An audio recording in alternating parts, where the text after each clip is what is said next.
The next family is also 2. I can feel you being challenged and happy learning the Arabic language, yeah? Inshallah, it only requires a bit of work and patience.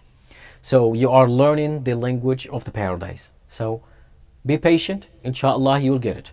Okay? So the next letters, the next family is also has two letters, and we start with small c on top and then a capital C in the bottom.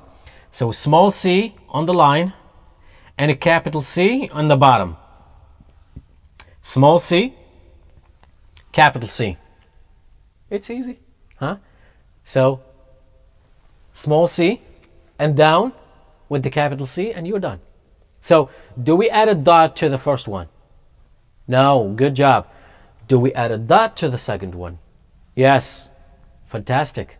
So now we add the dot to this guy right here. We add a dot.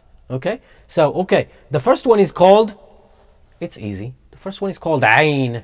Әyn. It's like you're being put into a choke and you ዐyn, huh? ዐyn, ዐyn. The second one is called ghayn. This guy right here, he's called ghayn, as if you're gargling with water. For example, when you put water in your mouth to gargle, you gargle with water. So that's the sound that this guy makes, huh? So we have ዐyn and we have ghayn. So let's recap again. Sad,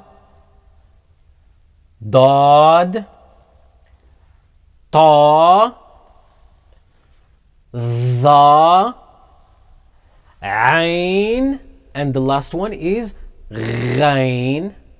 Now see, the hard letters are gone. The hard letters are done now, inshallah. The next letter should be very easy. So the next and the last family of letters also contains 2.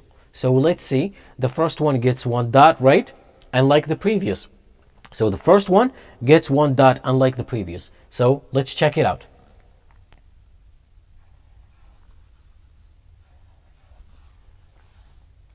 First one gets 1 dot. The second one gets 2. Let's give him 2. Huh? They look alike, but dots differentiate between them.